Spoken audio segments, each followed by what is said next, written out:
Les matins de France Culture, Guillaume Erner.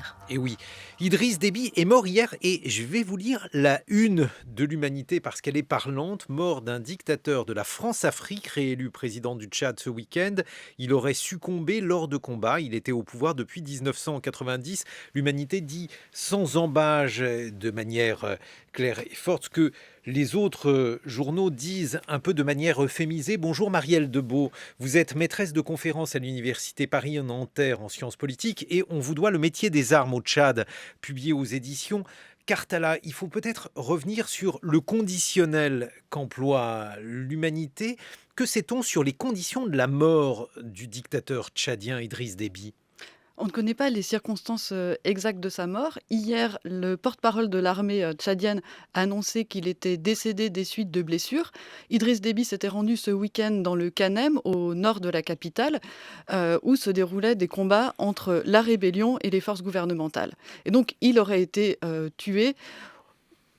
Il serait décédé. D'après certains journaux, d'après ce que j'ai lu ce matin, pour les uns, donc il serait mort au combat, c'est ce que semblait dire le communiqué de l'armée. Pour d'autres, il serait mort dans une réunion, il aurait été touché par balle. C'est possible. Il y a plusieurs hypothèses qui circulent. Il y a des rumeurs beaucoup plus farfelues. Et ces rumeurs sont aussi dangereuses parce qu'elles attisent une inquiétude dans une situation qui est déjà très complexe et très tendue. On va expliquer quel est le rôle et l'importance d'Idriss Déby et du Tchad pour la France, mais auparavant peut-être quelques mots, Marielle Debeau, sur cette rébellion. Cette rébellion, c'est le FACT, le Front pour l'alternance et la concorde au Tchad. C'est une rébellion qui est née de factions de rébellion qui existaient depuis longtemps. Elle est partie le jour précisément de l'élection présidentielle, c'est-à-dire le 11 avril, de sa base arrière en Libye. Depuis l'intervention coordonnée par les Français en 2011 en Libye, le pays, comme vous le savez, est en guerre et c'est ce pays qui sert aussi de base arrière à différents groupes armés, dont la rébellion tchadienne. Et les hommes de la rébellion de Mahamat Ali sont descendus, ont fait une incursion de la Libye jusque sur le territoire tchadien. Quel est le rôle du Tchad dans la France-Afrique, Marielle Debeau ? C'est un pays qui est central dans la politique française, notamment pour les militaires. C'est le pays qui a connu le plus grand nombre d'interventions militaires depuis son indépendance en 1960. Aujourd'hui, c'est le quartier général de l'opération Barkhane, donc l'opération extérieure de contre-terrorisme dans le Sahel et le Sahara, qui est dans la capitale tchadienne N'Djamena. Mais cette opération Barkhane a pris la suite d'une autre opération qui s'appelait l'opération Épervier, qui était sur place depuis 1986, donc dans un contexte géopolitique radicalement différent.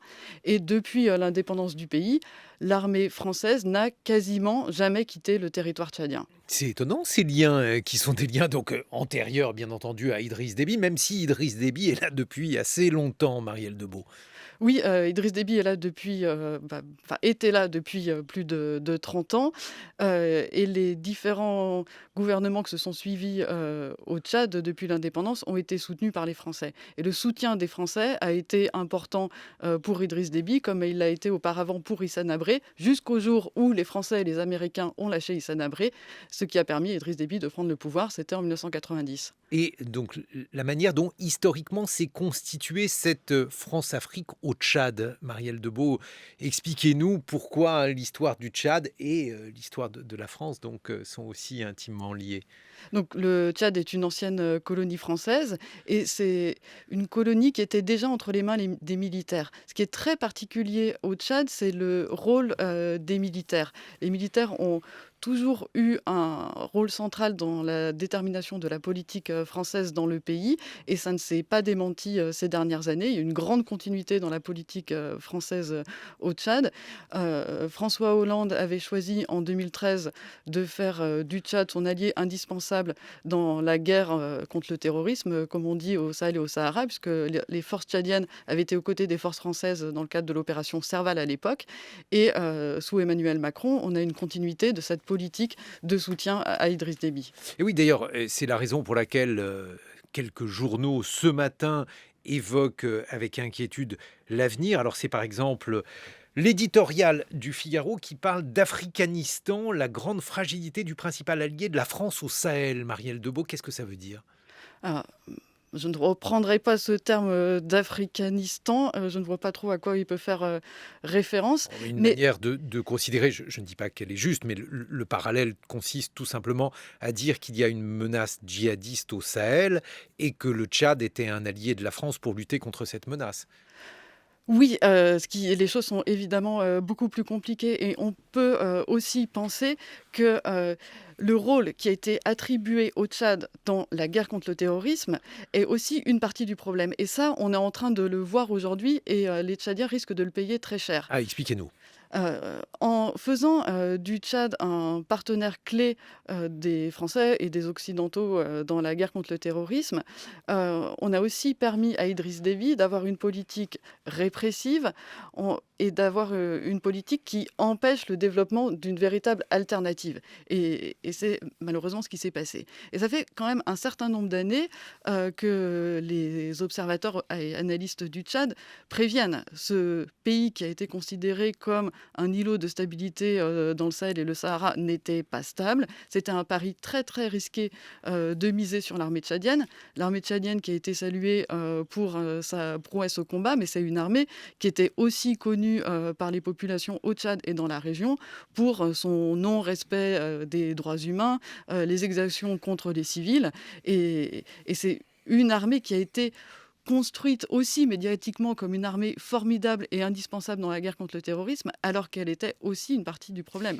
C'est important ce que vous dites parce qu'on découvre à la faveur de cette disparition, de la disparition d'Idriss Déby, que la France donc est parfaitement liée au Tchad, lequel Tchad est un pays dont le régime est un régime dictatorial, ou alors on peut le dire différemment. Idriss Déby a été élu à 6 reprises avec un score assez confortable. Il a même été promu au rang de maréchal en août dernier.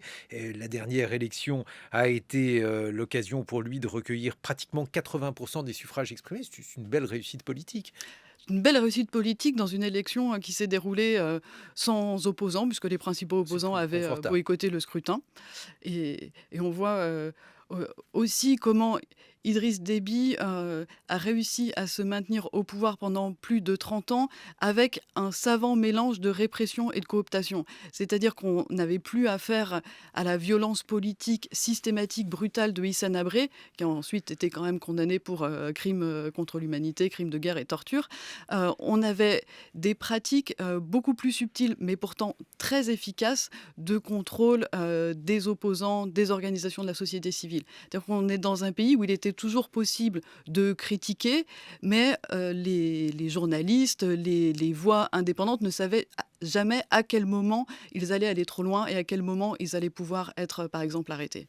Et oui, parce qu'il pouvait y avoir une certaine espérance en 1990 lorsqu'Idriss Déby a renversé Hissène Habré.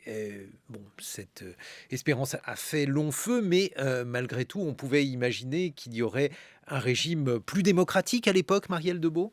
Oui, quand Idriss Déby a pris le pouvoir, il y avait un vent d'espoir à N'Djamena. Idriss Déby a déclaré: «Je ne vous apporte ni l'or ni l'argent, mais la liberté». Et effectivement, dans les années qui ont suivi, des partis politiques d'opposition ont été créés, des associations de la société civile, la presse également a obtenu une certaine forme de liberté.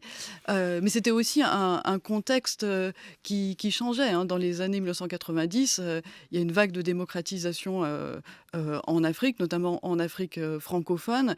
Et Idriss Déby n'avait pas forcément des, des- des- une grande ambition de démocrate, mais il a aussi suivi cet air du temps. Et il ne faut pas oublier qu'Idriss Déby euh, était aussi un des piliers du régime de Hissène Habré. Il a aussi participé à des répressions extrêmement violentes dans le sud. Aujourd'hui, on parle beaucoup du grand guerrier, du guerrier courageux. Il y a un peu ce mythe très romantique du guerrier du désert qui est réactivé à l'occasion de sa mort, mais il ne faut pas oublier que derrière cette image du guerrier, il y avait aussi des pratiques qui étaient peu glorieuses. L'avenir du Tchad, c'est le général Mahamat Idriss Déby, puisqu'il se trouve être Le fils d'Idriss Déby qui reprend le pouvoir, c'est une forme là aussi de putsch, ou en tout cas de manière absolument non démocratique de poursuivre le gouvernement du pays, Marielle Debeau. Oui, c'est un coup d'État. Il y a une constitution au Tchad et selon la constitution, c'est le président de l'Assemblée nationale qui doit, exercer les fonctions du président de la République,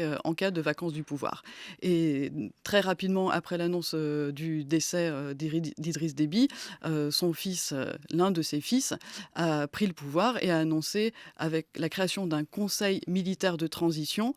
Alors évidemment, comme toujours dans ces circonstances, ils ont annoncé qu'ils ne s'accapareraient pas du pouvoir, mais pour l'instant, on voit mal quel rôle vont pouvoir jouer les partis politiques et les organisations de la société civile. Voilà, il se trouve que ce fils d'Idriss Déby est général et il a 37 ans et il est, semble-t-il, très bien connu par la DGSE et l'armée française. Oui, Idriss Déby avait en quelque sorte, préparé sa succession. Ce fils était pressenti, pour prendre la suite. C'est un militaire, qui a combattu, au Mali et ailleurs. Et ce qui est extrêmement, préoccupant, c'est qu'on reste dans cette trajectoire historique d'un État militarisé. L'un des drames du Tchad est cette succession d'hommes en armes à la tête de l'État et les grandes difficultés pour des oppositions civiles, de s'imposer, de peser véritablement dans la vie politique du pays. Aujourd'hui, on a d'un côté un conseil militaire de transition, dirigé par le fils d'Idriss Déby et de l'autre des rébellions qui annoncent vouloir continuer le combat. Et dans cette situation, que peuvent faire, les partis politiques? Que peuvent faire toutes ces associations qui font vivre la vie politique au Tchad? Ça, c'est une vraie question.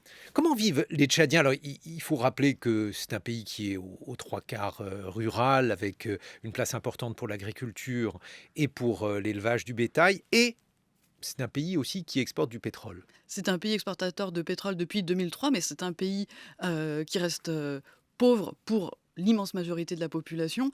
C'est un des pays, les plus pauvres avec un indice de développement humain, les plus bas, de la planète et la vie quotidienne, des Tchadiens est extrêmement difficile, hein. Il y a très peu de centres de santé, très peu d'écoles. L'État, quand il est présent avec son bras armé, mais l'État social, lui, est cruellement absent. C'est un pays de 15 millions d'habitants avec une croissance démographique assez importante. Qu'est-ce que l'on peut imaginer pour l'avenir du Tchad dans le contexte africain aujourd'hui, Marielle Debeau? Je pense que ce que l'on doit suivre, dans les jours, semaines, mois qui viennent, ça va être déjà la possibilité pour d'autres acteurs que des acteurs en armes de s'imposer dans le débat politique et ensuite ce qu'on peut souhaiter à plus long terme, c'est une forme de démilitarisation qui sera très difficile, mais une forme de démilitarisation du pays qui développera, aussi, d'autres secteurs économiques. Mais je vais vous poser une question extrêmement candide, puisque donc, et encore une fois, cette mort d'Idriss Déby, comme le disent les journaux, n'arrange pas les affaires de la France. On découvre donc que la France-Afrique se porte extrêmement bien au Tchad. Est-ce que l'on peut imaginer une inflexion de la politique française à cet égard, depuis le temps que l'on explique que la France-Afrique appartient au passé? Hier, il y a eu les Français ont réagi, en prenant acte de la création du Conseil militaire de transition, mais il n'y a pas eu de condamnation du non-respect de l'ordre constitutionnel, ce que les Américains, ont fait. Donc pour l'instant, on ne sait pas exactement quelle va être, la position, des Français, mais on Bah, l'Élysée a appelé une transition pacifique dans un esprit de dialogue avec tous les acteurs politiques et de la société civile. Je cite le communiqué. oui, c'est ce qu'on peut espérer. C'est ce que l'on peut considérer comme étant aussi le minimum syndical, mais il n'en reste pas moins que sur le plan stratégique, il y a un vrai problème, puisque il faut que l'armée française continue à utiliser le Tchad comme une base arrière pour l'opération Barkhane. Quelle est la situation de la France justement dans cette région et où en est-on de cette guerre que l'on mène au Sahel? Donc l'opération Barkhane est déployée depuis, 2014. C'est, 5 000 militaires qui sont déployés au Sahel et au Sahara.